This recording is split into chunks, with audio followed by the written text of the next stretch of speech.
Mesdames et messieurs, bonjour, ici Samy Kalonji pour la voix de l'UDPS Monde.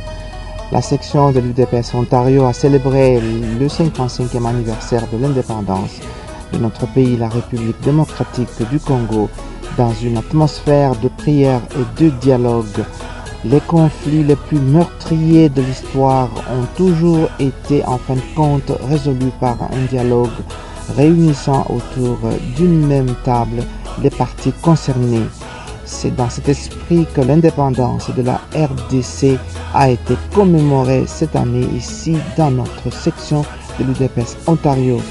Beaucoup de témoignages ont été entendus comme vous pouvez le suivre sur cet extrait. Ça nous rappelle l'accession de notre pays à l'indépendance. Bientôt, 55 ans déjà écoulés. Le pays devrait être développé. On devrait avoir des structures de base permettant aux générations futures de ne pas se sentir mal à l'aise. Mais hélas, tout est à reconstruire. C'est un grand jeu, nous sommes en train de battre. Nous souhaitons que le combat que nous avons déjà commencé puisse nous apporter des fruits, afin que nous puissions sourire un jour. Nous profitons de cette occasion pour remercier tous les compatriotes qui sont ici au Canada et ceux d'ailleurs pour avoir accepté de célébrer ce grand jour. Le jour viendra, nous allons sourire. Merci. Monsieur Léonard, pourriez-vous nous dire le 30 juin 1960 où vous étiez, qu'est-ce que vous faisiez et comment aviez-vous vécu cette journée? Le 30 juin 1960, c'est un jour triste. J'étais encore tout petit. J'étais en brousse avec papa et maman. C'était la période de guerre. Mais je me rappelle que pendant cette période, j'ai eu la chance de suivre la chanson que nous aurons l'occasion de suivre tout à l'heure, Indépendance. Donc, quand j'entends et j'écoute les chansons Indépendance, ça me rappelle le 30 juin.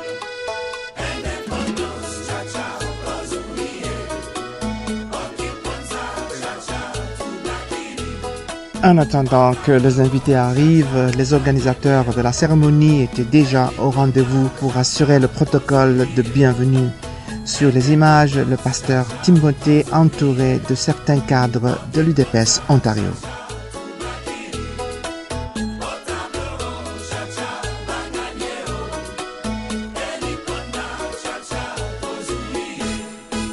L'heure, c'est l'heure, peu importe le nombre d'invités. La cérémonie religieuse a commencé par ce message du pasteur Timothée. C'est sur son accord que nous nous rassemblons dans ce lieu. Il y a beaucoup de gens qui ont été invités, certainement, mais beaucoup ont d'autres occupations. On les comprend. Mais Christ a dit que là où 2 ou 3 sont rassemblés en mon nom, je suis au milieu d'eux. Si nous nous sommes rassemblés cet après-midi en ce lieu, bien-aimé, que nous le fassions dans le nom de Jésus-Christ, il sera au milieu de nous. Et s'il est au milieu de nous, c'est une très bonne chose, parce que la Bible dit, si Dieu est pour nous, qui sera contre nous. Nous allons faire un culte d'action de grâce avant de commencer toute autre chose. C'est-à-dire, nous allons dire merci à celui qui nous a donné la vie et celui qui a renouvelé le souffle de vie en chacun de nous. Certainement que beaucoup ont quitté ce monde aujourd'hui, d'autres ont dormi, ne se sont pas réveillés. À chacun de nous, il a donné la possibilité de nous réveiller et de contempler encore l'ouvrage de sa main, tout ce qu'il a créé. Je vais vous demander, bien-aimés, du Seigneur, en célébrant aujourd'hui le 55e anniversaire de l'indépendance de notre pays, la République démocratique du Congo. Seigneur, c'est toi qui nous as donné ce pays. C'est toi, Christ, qui a donné les potentialités qui sont dans ce pays, afin que tes enfants qui habitent ce pays puissent en jouir. Aujourd'hui, nous commémorons le 55e anniversaire de l'indépendance de cette nation. Et nous voulons remettre entre tes saintes mains toutes les cérémonies qui vont avoir lieu dans ce lieu. Un nombre où nous sommes Christ, tu nous connais chacun par son nom. Et tu es le seul qui peut transformer, ô Dieu, nos cœurs, afin que nous puissions te prier, Dieu d'Israël, pour que toi, tu puisses avoir une oreille attentive sur notre pays et que ton regard de miséricorde se répande sur le peuple congolais. Donc je disais que le Congo, dont bénit l'Éternel, regorge d'innombrables cours d'eau, des forêts, des montagnes et des collines. Le sol et le sous-sol de notre pays bien-aimé possèdent des potentialités innombrables, mais qui ne profitent pas au fils du pays. Après la cérémonie religieuse, les invités se sont dirigés dans la salle prévue pour le débat sur le dialogue. Pour ou contre le dialogue était le thème du jour. Chacun de nous a eu le temps de donner son point de vue. Certains compatriotes qui sont revenus du Congo ont aussi expliqué ce qu'ils ont vécu sur place. Je vous raconte, c'est bien bon, un beau discours, mais qui n'est pas vrai. Je vous assure que c'est un beau discours qui n'est pas vrai. Moi, j'ai vécu à Kinshasa les 19, les 20, les 21 jusqu'au 23 janvier. J'ai vu les gens mourir. J'ai vu que les gens avaient le courage de se mettre sur la rue, dire non à Kabila, mais ils ne pouvaient pas tenir longtemps parce que chez nous, les gens vivent du jour au jour. Ils n'ont pas de réserves alimentaires. Ils n'ont plus rien. Même ceux qu'on vous dit qu'ils ont l'argent caché dans leur maison, ils n'ont pas l'argent dans des banques. Parce que si vous avez un compte en banque, vous y mettez 1000 $. Lorsque vous vous présentez au guichet pour retirer 1000 $, on vous dit c'est trop. Qu'est-ce que vous allez faire avec autant d'argent? Oui.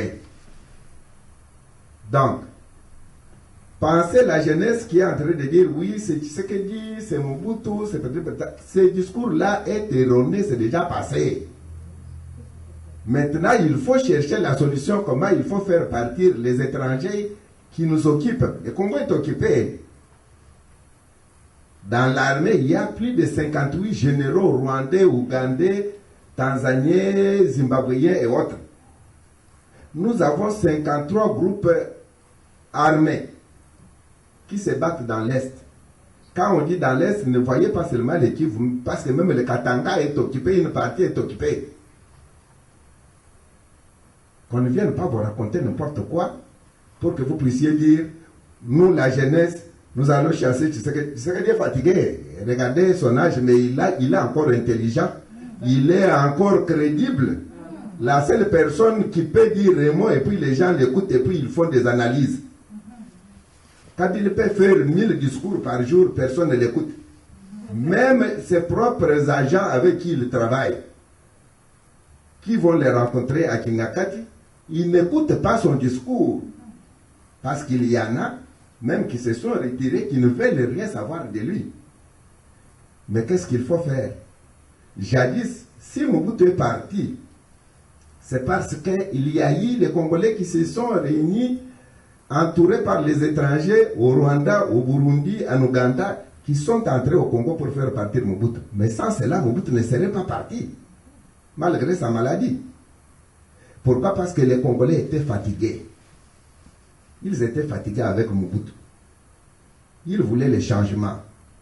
Mais maintenant, ils veulent le changement. J'ai suivi ici, vous êtes en train de parler de dialogue. En politologue, je vous dis que dans la salle, je reconnais certaines personnalités qui sont ici, qui connaissent ça. il n'y a pas une guerre qu'on gagne au front. Même si on vous donne toutes les armes du monde, vous n'irez pas vous rencontrer avec les Rwandais, les Ougandais, les battre et puis les gagner. Jamais. Toutes les guerres se gagnent par des négociations. Les négociations, c'est ça qu'on appelle le dialogue. S'il n'y avait pas le dialogue, Kabila, Mouzé ne prendrait pas le pouvoir chez nous parce qu'ils sont allés négocier même dans les bateaux au Ténika devant le président Mandela ainsi que le secrétaire d'État américain, monsieur Bill Richardson. Ça, c'était pour mettre un terme, pour que les gens arrêtent de s'entretuer parce que les gens qui étaient à l'extérieur ne savaient pas. Il y a eu une guerre atroce à partir de Kenge avant que les gens de Kabila entrent à Kinshasa. Il y a eu beaucoup de morts. Les Américains ont intervenu. Ils ont tué beaucoup de gens chez nous. Mais dans ce pays-là, il y a quand même quelqu'un qui, lui, ne veut pas toucher au sang. Alors voilà, comme vous vous posez cette question, je pense que j'ai voulu donner seulement ces éléments-là. Mais je trouve que si Tshisekedi et les siens ont décidé à ce qu'on ait au dialogue, ils ne se sont pas trompés. Le dialogue que l'UDPS demande, ce n'est pas le dialogue que le gouvernement est en train d'imposer. Il demande le dialogue qui a été imposé par la communauté internationale. Mais c'est ce qu'on veut plus. Oui, mais celui qui ne veut plus, il s'en prendra à lui-même parce que on ne prendra jamais le pouvoir dans le tiers-monde lorsque on n'est pas soutenu par des puissances. Docteur Mwamba est dans la salle, il a beaucoup écrit là-dessus. Je pense que quand vous n'avez pas de soutien de grandes puissances, vous ne prendrez jamais le pouvoir. Même si vous, les jeunes qui êtes ici, et tous ceux qui sont restés chez nous, vous avez des armes et des munitions, vous ne prendrez jamais le pouvoir. Vous devez avoir des appuis. Non, l'UDPS c'est un parti non violent. Non. S'il vous plaît, s'il vous plaît, s'il vous plaît. Si ça ne marche pas, nous descendons dans la rue. Non. S'il a dit que si ça ne marche pas, nous allons demander au peuple de descendre dans la rue, c'est marcher. Ce n'est pas aller prendre des armes et puis tuer les gens. C'est ça le discours. Jusqu'à preuve du contraire, l'UDPS c'est un parti non violent. Il ne prendra jamais les armes pour tuer les Congolais. Voilà. Parce que, s'il vous plaît, si l'UDPS voulait prendre les armes, attendez, que je vous réponde quand même. Si l'UDPS pouvait prendre les armes, il pouvait demander au peuple congolais de prendre les armes en 2011, lorsqu'on lui a volé sa victoire. Bon, comme il n'a pas demandé au peuple de prendre des armes, donc je me demande comment il va demander au peuple de prendre les armes parce qu'il n'est pas parti au dialogue. Ok. Tshisekedi avait demandé qu'on ligote Kabila, qu'on le lui amène. Ça, c'est la force. Non. Ça, c'est la... Non, c'est ça. Moi, je réponds ces propos. Nous allons continuer. Le temps, on est à court de temps maintenant. Cette histoire que nous venons de finir maintenant, elle peut parler aussi, mais l'interprétation du discours de Tshisekedi du 30 juin, ça ne veut pas nécessairement dire qu'on doit aller nous battre, prendre des armes. Mais c'est une façon de manifester notre... C'est votre interprétation, je le comprends. Ouais, c'est une façon de dire nous on n'est pas d'accord avec cette histoire. Si vous permettez. Merci beaucoup. Bonsoir tout le monde. Ça me fait plaisir de vous revoir après Aimé Kabouya. On se connaît tous. Mais pour la formalité, Aimé Kabouya. J'aimerais juste préciser cet élément. J'ai entendu beaucoup d'arguments de ce qui a été dit ici. C'est vrai, il y a beaucoup d'éléments qu'a dit Papa Batman sont vrais. Les discours, la perception de la situation que nous avons d'ici, par moments, est erronée. Moi, j'ai compris ça personnellement par rapport à ma présence dans le terrain. Et au Congo, j'étais au Bas-Congo par exemple, vous retrouvez une province qui est totalement hostile au régime en place. Ça part du gouverneur, des généraux qui sont sur place et de l'armée et dans la police, même des agents de service des renseignements. La raison pour laquelle d'ailleurs il a organisé le parade au niveau de Matadi, c'est pour apaiser la population. Kabila est conscient que si ça bardait aujourd'hui, la première province qui va envahir Kinshasa, ça sera Matadi.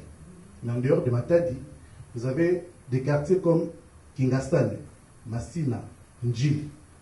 C'est là où réside la majorité du peuple congolais, des Kinois. Et ces gens-là sont hostiles au régime en place. Au mois de janvier, quand les troubles ont commencé, moi j'étais sur le terrain. Et je pense qu'à un moment, je communiquais avec Dr Mwamba. Et mon grand étonnement, c'était de constater que la force que nous attribuons souvent à la force de Kabila, c'est juste notre compréhension. Cette force, certes, existe. Cette force existe. Mais moi, j'ai vu Kanyama et ses policiers fuir. Au niveau de Ndjili, au niveau de Massina, au niveau de Matete. Et à ma campagne où j'habitais, nous voyons des jeeps de policiers rentrer avec des badges. Vous pouvez comprendre qu'il y avait des corps sans vie à l'intérieur. Pour vous donner une image, les points stratégiques de Kinshasa étaient supervisés par des soldats qu'on avait retirés de front du Kivu. Et spécifiquement les bataillons de Mamadou Ndal qui se battaient contre les Rwandais. Parce que tous les policiers congolais, beaucoup, s'étaient infiltrés dans le mouvement de pression de la population. Ça, c'est la situation. Personnellement, j'avais tenté l'expérience. Vous retrouverez beaucoup de militaires de la garde présidentielle Mobutu, DSP. On les trouve principalement dans la police. Ils sont nombreux là-dedans. J'ai primé, à Kinshasa, vous pouvez corrompre un général avec $50. Et il peut tout faire. Ça, c'est la réalité du Congo, à cause de la misère. La population a subi une pauvreté telle que on ne peut pas vous expliquer d'autres détails. Donc, pour dire, si aujourd'hui, il y avait une organisation sur le terrain, je peux vous dire, sans la moindre hésitation, nous avons des généraux, nous avons des colonels, nous avons des gens qui sont capables de coordonner cette histoire, à condition qu'on leur donne les ressources nécessaires. Ils sont capables de le faire. Donc, moi je pense, puisque l'UDPS a cette crédibilité, c'est vrai. Pas plus tard que la semaine passée, il y a eu un sondage, qui est le politicien le plus populaire du Congo. On a retrouvé, je crois, Tshisekedi avec 68%. Derrière, Jean-Pierre Mbemba, je crois, avec 14%. Kabila ne venait même pas avec 10%. Ça veut beaucoup dire. Voilà. Donc, non, ce sont des éléments importants que nous devons connaître. Kabila se promène avec une... non. C'est il a une 4x4, enfin une pick-up. Il se promène avec un cortège de 12 véhicules. Et les Congolais savent reconnaître le cortège de Kabila par les gyrophares et par la forme du cortège. Un motard, deux motards, une jeep, Kabila est là. Donc, si les Congolais sont organisés et veulent se débarrasser de ces messieurs, c'est un petit problème. Mais cette organisation dont on parle, ça demande une stratégie, ça demande un leadership. Est-ce que parmi les Congolais, il y a des gens sérieux pour organiser une telle opération? Moi, je dirais oui.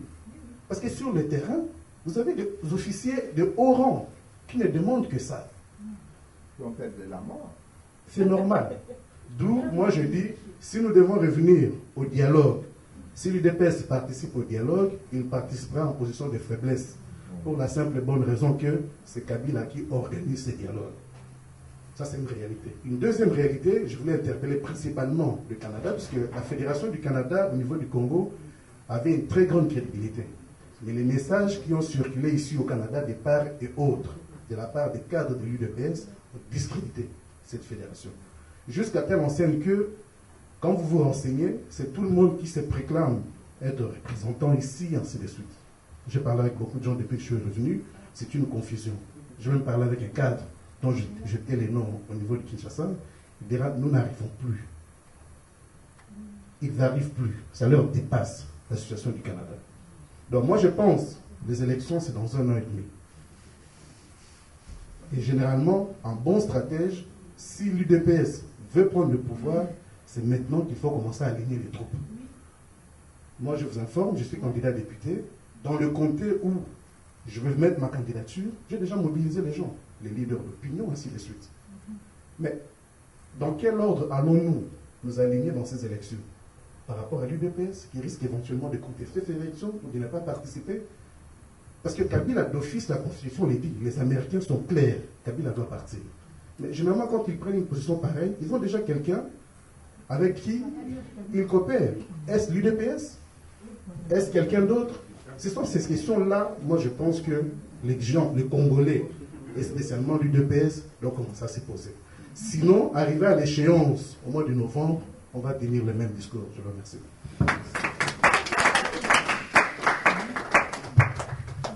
Est-ce qu'il y a encore quelqu'un qui a quelque chose à dire? Il ne reste plus que 5 minutes. On devra fermer. La discussion est bonne, en famille, comme on l'avait dit au début, et dans l'unité, comme on l'a dit par le pasteur. Y a-t-il encore quelqu'un qui a quelque chose à ajouter? S'il vous plaît, oui. On va passer pour un dernier message. Je vois encore une maman qui veut parler, mais docteur, il nous a 2 minutes, s'il te plaît. Là, il y aura aussi 2 minutes et on aura fermé. Ici, nous voudrions dire merci à tous les participants. Au fait, normalement, il n'y avait rien qui était organisé pour cette date. Vous comprenez vous-même que ça ferait une honte pour notre si grande communauté. Alors, on a travaillé la main dans la main, les différentes organisations de notre communauté. Il y a l'UDPS, Augustin parle au nom de FTR, nous avons l'Association des Congolais de l'Ontario, et nous avons sollicité, comme la COCOD, les églises représentées par le pasteur Kamoud ici. Alors on a parlé à tout le monde, mais c'est une première, ce n'est pas la dernière.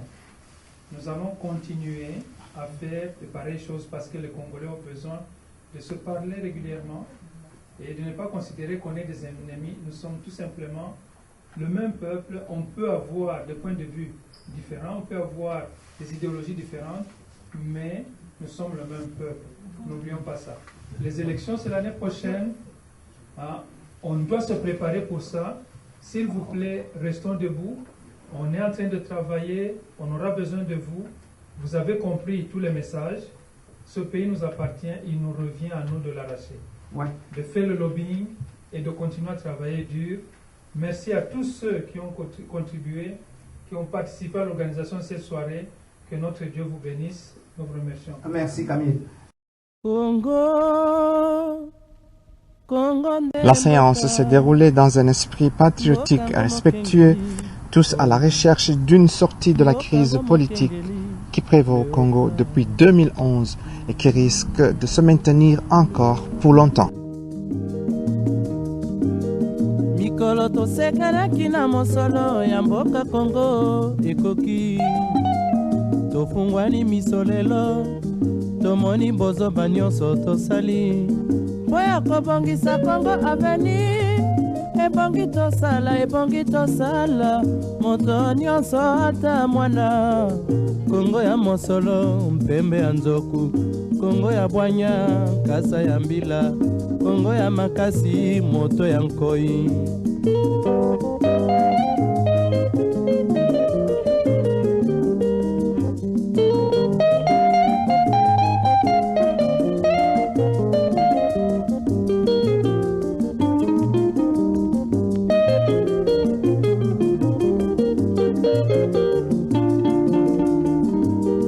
mikolo tosekanaki na mosolo ya mboka Congo ekoki tofungwani misolelo tomoni bozoba nyonso tosali mpo ya kobongisa Congo aveni ebongi tosala moto nyonso ata mwana Congo ya mosolo mpembe ya nzoku Congo ya bwanya nkasa ya mbila Congo ya makasi moto ya nkoi Congo nde mboka Congo mboka ya bankoko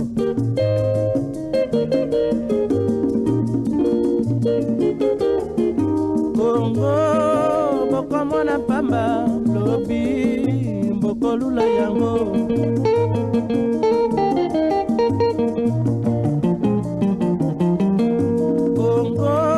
Congo ya Afrika Congo mboka ya kitoko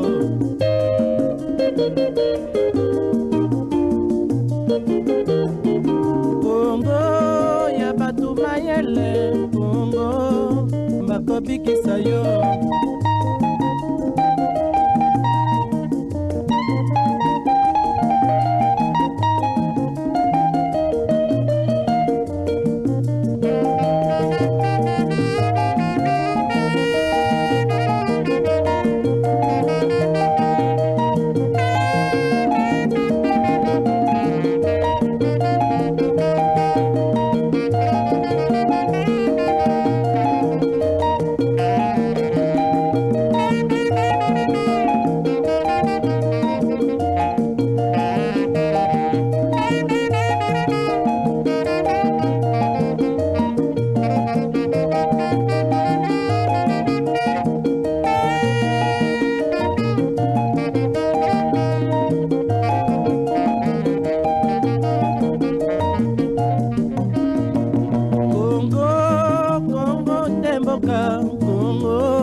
Congo, bana bazali koyekola Congo, bakobikisa yo.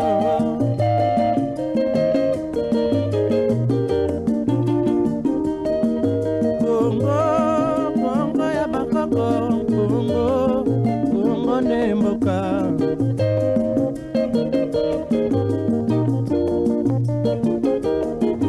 Congo,